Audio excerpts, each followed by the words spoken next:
So this is going to either be a relapse report, yes, that incoming, or it's going to actually be a little bit more of a, what I've done before on the channel earlier, improvised non-scripted video. So it's going to be a non-scripted video, or it's going to be a relapse report. Now, here's the thing. Oh yeah, there's also a more naturalized video coming too. There's a philosophy video with a more natural responding, I guess you could say. But yeah, I relapsed just the other night, and even some parts this morning. I relapsed maybe 3 times. I think, depending on how you consider this, like to PMO and Nofap. I think the first time was an O, and then it was PMO, and then it was MO. So it was 3 different kinds of technical relapses on my Nofap streak. I was on day 11, and I managed to do quite a few things, including my consistent upload schedule, which was already happening 10 days before the streak, and then that lets you know that I've already been on this for like 3 weeks of consistent uploading, or more or less or more, by the time I had actually relapsed. And so it was 11 days on the streak, 11 days, like 5 hours, and I relapsed because the first time I had started slipping and tripping off, it was from stuff that I felt was, once again, mind control, if I never mentioned before, but like a feeling like I didn't know how to recognize the urges, because I didn't have urges the entire time, so I didn't know how to recognize them. But by the time something like that actually came up, I didn't know how to identify it, so it just happened the way it did. And then the PMO happened when I was like, I need to face my fears. But I took that in a positive way that actually ended up being negative for some reason. It resulted in something seemingly negative. And then the MO was like, I needed a reason to act. I needed to be able to act and do something about my situation. And that also led to relapse for some reason, which I didn't have to go through even then. Every other step of these urges, maybe even including the first one, if that was an urge from relapse. The first relapse could have been prevented if I knew how to act in the moment, but I don't blame myself for that one. But the last 2 were kind of brutal, because they were more destructive, but they were also easy to stop in a sense, or at least predictable to stop in a way. But I don't feel terrible. I never felt bad for a relapse. I know that it would still hurt me in some way or another, even with energy, at least energy and maybe discipline. I've always had self-forgiveness, because I've always had a high self-esteem. I'm not bragging or lying about that, but it's just, I think, because I don't feel bad about relapse, I know that takes away something every once in a while, maybe even bad energy, I guess, whatever karmic situation you call yourself into for that stuff, like the energies in the universe, whatever. But I never feel bad about relapse, and I never have to think that because of a relapse it's the end of the world.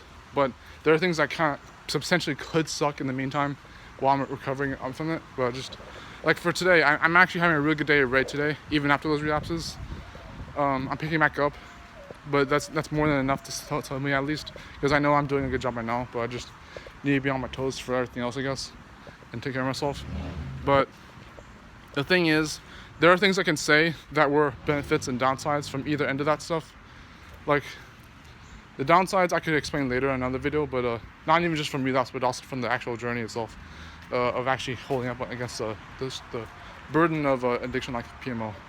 But if that is the case, but benefits I've noticed, you don't notice them immediately. The first thing is, actually, this is already busting in itself, is when you don't notice the benefits. When you don't notice them, you're able to know them better, because then you're able to notice when they're actually happening. And even more so, even when the benefits you don't notice, they're already happening. It's better that way, because then it's what I call it is when you have so many benefits right off the bat that it doesn't feel like they're there, but it's because it's negating all the bad stuff that it feels like it's normalized in a sense. So, but it's normal you've been used to before, but not in recent. And so for me, if I get more discipline, mental clarity, confidence, energy, etc. in the meantime, and I don't notice it right away, it's because it's already in action, trying to negate the bad stuff. Not so much adding more good, which it already is technically doing. But it's just that's the beauty of it. It's just, those are benefits that are happening that you don't notice. And another thing is that you can notice even more benefits if you're actually doing things with your life. Unfortunately, I don't always see. I still to this day don't see it that it's not challenges of the lifestyle. I get the challenge aspect of it, the gamifying. I really do. The lifestyle perspective is so important to consider, at least. But for me, it wasn't so much that I had to try to intentionally have a purpose, and which purpose is really good to have early on in the streaks, early on in the journey. Is very helpful, but for people who don't want to have to prove that their recovery from PMO is something that they only do at first, they only realize that they want to make themselves more than mediocre, which is kind of a selling it short kind of thing. But because simple living is still good, it really is. There's a way to make that work without having to be totally over the top good life living. But that's not even the case for that side of things too either. There's a difference between knowing that you can still live a simple life and knowing that you can also still live very well on your own ambitions and goals and dreams. Purpose, that's all.